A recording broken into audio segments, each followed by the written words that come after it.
Hello everyone, welcome back to Case Borrow. In this video, I will be introducing a new monthly corner here in my little booktube. For this monthly corner, I will be introducing some of my favorite Korean authors, or even Korean authors that are new to me but I've always wanted to explore. I'm introducing this corner for two reasons. First, I genuinely want to introduce some of my favorite Korean authors and kind of endorse them so that more people can read them. Second of all, just for my enjoyment. As you will see, for this video, I kind of did a deep dive into one Korean author's whole oeuvre. And this was kind of a daunting task just because there were a lot of books in her career, but it was also a task that was definitely worthwhile. So let's get into it. For this month, I looked at Kim Cho Yeop, a Korean sci-fi author.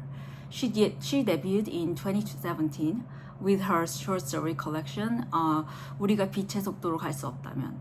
Her debut collection was also translated by Anton Her and is available in English. Another one of her works, 지구 끝에 온 길, or by its English title, the Great Greenhouse at the End of the World, will also be translated by Anton Her, and as from what I could see, it will be published by Saga Press in 2028, so 2 years later. For these two books that will be available in English, I will leave a link below for you guys to find out more and hopefully read them.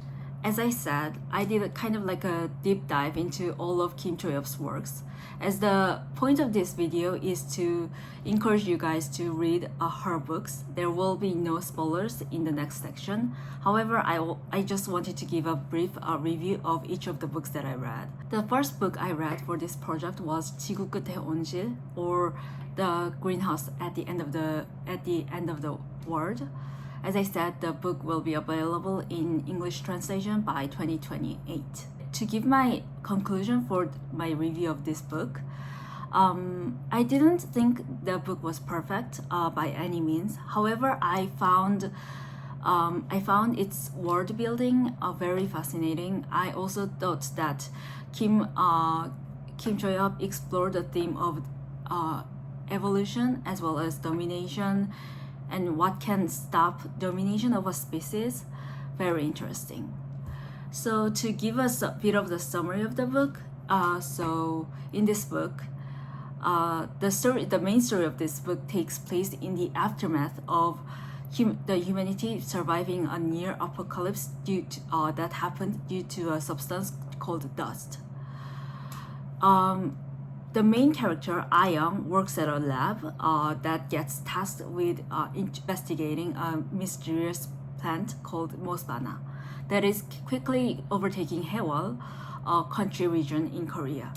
In the process of that investigation, Ah-young uncovers a secret history of the rise and fall of a sanctuary that had existed during the apocalypse.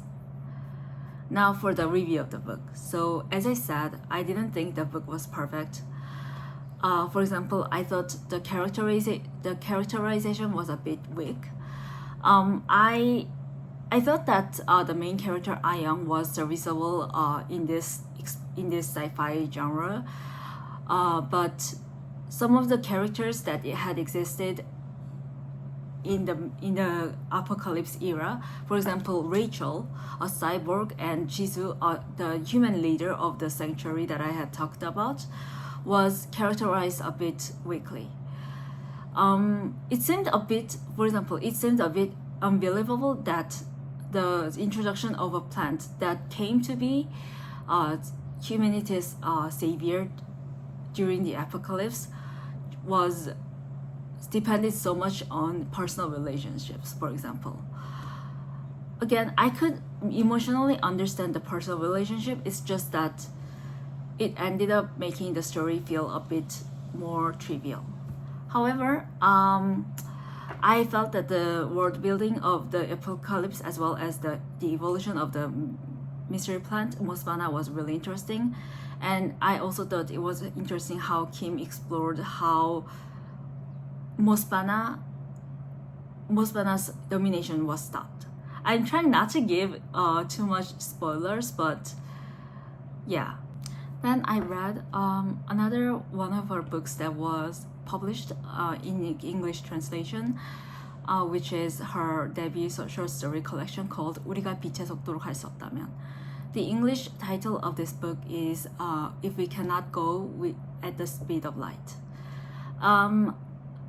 For me, this was also the first introduction to Kim Cho Yeop that I had, and I really love this book. It has a lot of Kim's best literary traits, which is that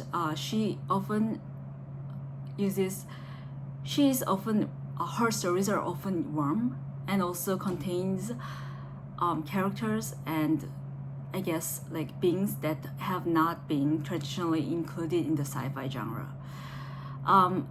The collection also contains one of my favorite of Kim Cho Yeop's stories, and the story is called Space Hero, 나의 우주 영웅. And I'm trying since this is a short story collection, I won't give any spoilers by like not talking about the content at all. But I think the reason I love this story so much can be explained by the metaphor that I always think about when I'm reading this story, Space Hero. So as you guys probably know, as rockets go up into the space, it doesn't enter outside the atmosphere as a whole. So to fight against gravity, the robot basically has to break off some of its components, including things like a propulsor to escape the Earth's gravity. And to analogize, I think we all know that the metaphorical strength of gravity that holds people back from achieving their potential, it is not the same for all kinds of people. And for people who must fight against stronger gravity, I always have to wonder, is it that they have to break more and more of themselves just to get out, just to fly out? And I think this story always reminds me of that metaphor, but also nothing is like hopeless in this story. Sometimes I think what this story also explores is the possibility that sometimes we may have precursors who have already bravely played the role of propulsors, and in that case, the rocket can just fly up at full speed. Again, this is the analogy that I'm always reminded of when I'm reading Space Hero, and this book totally gets a full recommend from me. I really hope that I have inspired some of you guys to read this book since it is already available in English. I will leave a link below as to where you can find the book. And then I read Kim's second short story collection, which is called 방금 더 나온 세계, which also can be translated into the world we just left behind. As this is a short story collection, the stories in this collection are pretty varied. But I thought that the central theme of the collection is reflected in the title of the collection, the world that we just left. To quote the author's own words that was in the epilogue of the collection, Kim muses that as individual beings, we each constitute separate worlds of perception. The worlds can neither be completely shared or be wholly identical with each other. Yet, there can be moments of interaction, points of interaction between the worlds. I think that in the stories within this collection, Kim is trying to explore these points, these almost impossible points of interaction. While these points of interactions definitely exist, and definitely in these points of interaction, relationships can be formed. As Kim has acknowledged, these beings are completely separate beings, maybe even incomprehensible to each other. And I think the central question in this collection is whether love or coexistence can exist where understanding does not seem to. And Kim seems to assert that the answer is yes, that it is possible, with one of her stories ending with a question, with a very poignant question as to, don't you have someone asking, don't you have someone you cannot understand but still love? Unlike the third short story collection that I will discuss further later, the analogs to political reality in the stories within this collection can be a bit more explicit, making the stories seem a bit less sophisticated in certain sense. Still, I felt that, considering that this is not literary fiction but genre fiction, which always deals with themes more explicitly, I felt that this collection was really recommendable as well. I also must say that this short story collection contains the second of my two favorite short stories by Kim Cho Yeop, which is called Kevin Equation, Kevin 방정식. Here, the main character's sister was an upcoming physicist studying quantum mechanics, and she had published an essay on the possibility of local time bubbles due to quantum physics. Then, the main character's sister has an accident, and her felt time slows down so that she feels a second to be hours. Unable to deal with her new reality, the sister disappears from the main character's life, leaving only a mysterious apology note for the main character. After several years of no news, the sister asks the main character to ride a Ferris wheel, telling her that, according to her calculations, a time bubble may be experienced in that Ferris wheel. For me, the science of this short story was definitely fascinating, and I also thought that the world building that explored almost an impossibility also resonated with the whole theme of the collection. However, the main reason that I love this short story so much is that it is a bit more emotional than, I guess, most of the stories that are in this collection. I think the story especially portrays that, as I said, I think the short story especially portrays the central theme of the collection very well. The sister and the main character experience different relative times, therefore they exist experientially in different worlds.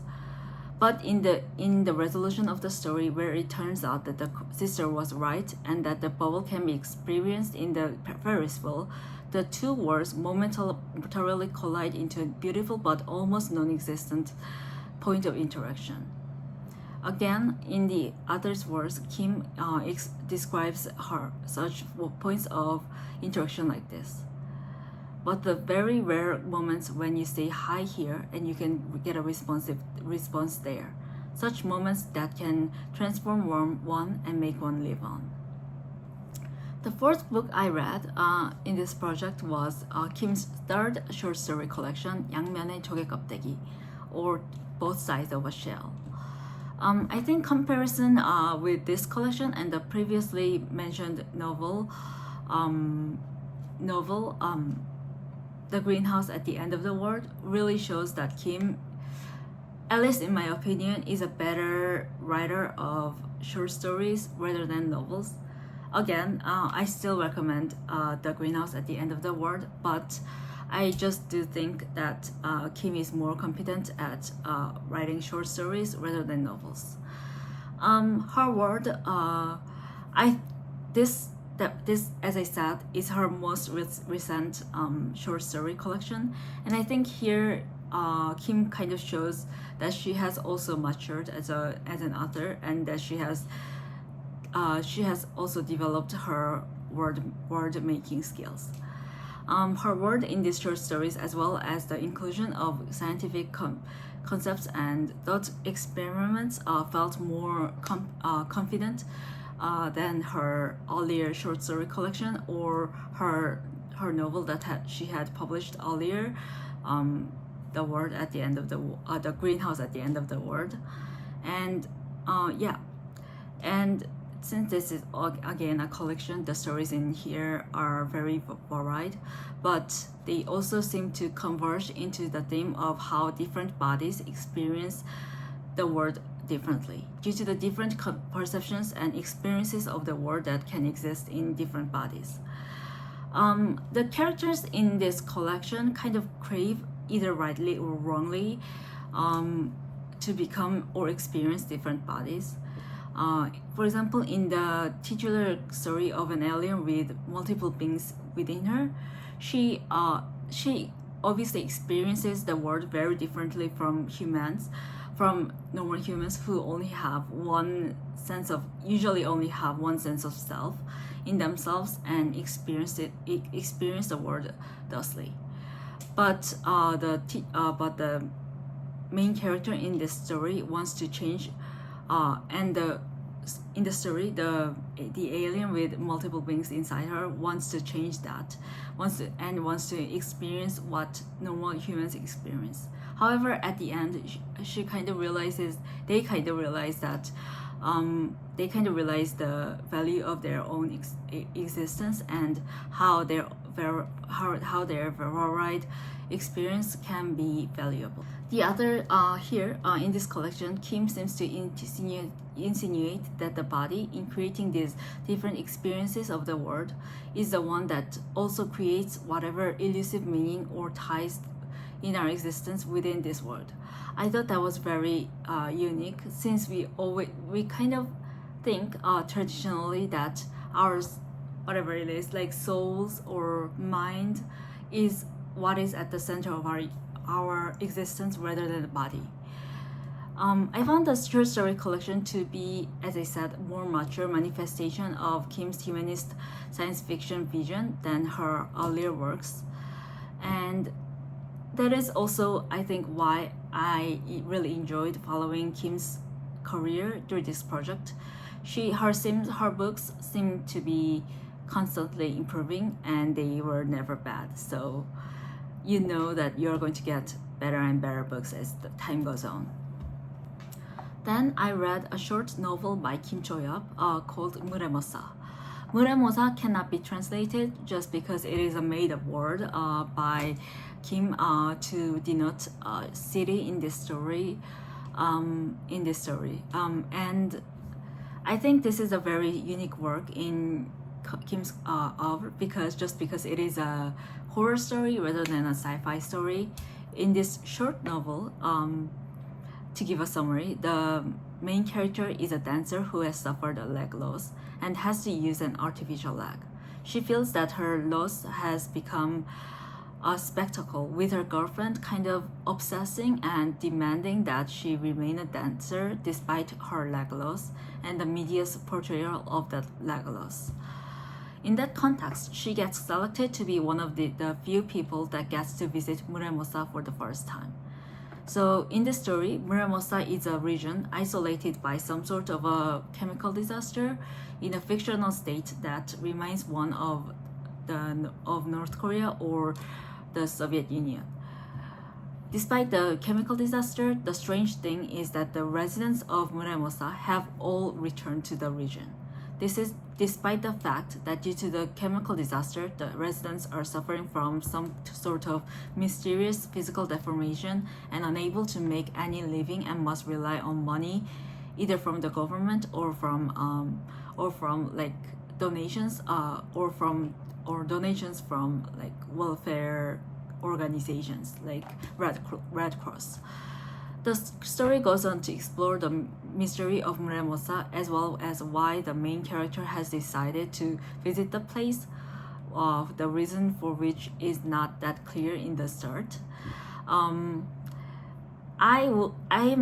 must say that I did not love this story very much. It was a very fun, light horror story, but it did seem a bit derivative. Then I read 책과 우연들, or Books and Coincidences. This book was an essay collection, mostly about Kim Cho Yeop's own development as a sci-fi author. One of the most fascinating portions of the collection was Kim's introduction of sci-fi books, both Korean and foreign, that influenced her writing. Due to this, my already a very expensive TBR list just expanded a bit more. Kim also, in this collection, has essays that go on to explain her work process. And I thought that they provided context into many of her works. I especially enjoyed the penultimate essay explaining her process in creating the short story Space Hero. As I had explained, Space Hero is one of my favorite short stories written by Kim. All in all, I would say that the essays reveal Kim as an author who always ready to explore new worlds, as well as new aspects of the sci-fi genre, while trying to expand the genre further to include worlds and beings traditionally excluded from the genre. On to the next book. If I were to pick one book of Kim's that I wish were definitely translated, I think it would be this book. So this book is called 파견자들 or Dispatchers. This is a novel rather than a short story. And I would say that this is one of Kim's longest books, which I think definitely benefited her her ability to word build, as well as to explore her characters. So in this novel, quite uniquely, I would say that Kim explores not alien worlds, but an Earth that has turned alien due to an invasion by space creatures, whose name may be translated as flooders. The flooders, as their name suggests, floods earthly beings, including humans, and in doing so, they transform such beings into themselves. Those who have been flooded do not die, but lose their sense of self as individuals. That is because the flooders themselves have no individuality but exist in communal consciousness. In escaping the flooders' invasions, humans have abandoned life above and have resulted to living underground. The titular dispatchers are the only ones that explore above ground with the mission of taking Earth back for humanity. I would say this is not a perfect book again. I thought that there were certain plot holes and unnecessary ambiguities, and perhaps the main character acted a bit immature for her age, because she is in her 20s and I had thought that she was in her teens for the majority of the book. Yet, I thought it was really fascinating how the book explores themes of individual versus communal consciousness and how much of individual self one must retain to remain human. Hopefully, as I said, I really wish the book gets translated into English one day, because I think this is a really good representation of Kim's ability in the sci-fi genre. Finally, the last two books. So this book was called 해파리 만개 or Jellyfish Bloom, and this short story collection is the most recent work that Kim has published. The book was published just this year in April. In reading this collection again, I was reminded of Kim's true talent actually lies in her short stories rather than in her longer works. In the stories in this collection, Kim explores beings that defy reason and boundaries, just like jellyfish, right? Because they don't have a fixed form. So these beings are often, as in the titular story, Jellyfish Bloom, squishy and mushy beings. They often are also considered to be useless or easily ignored by human beings. The stories in this collection find meaning from these beings. The final book that I read for this project was called Becoming Cyborg. This book was a nonfiction co-written by Kim Cho Yeop as well as another author, Kim Won-young.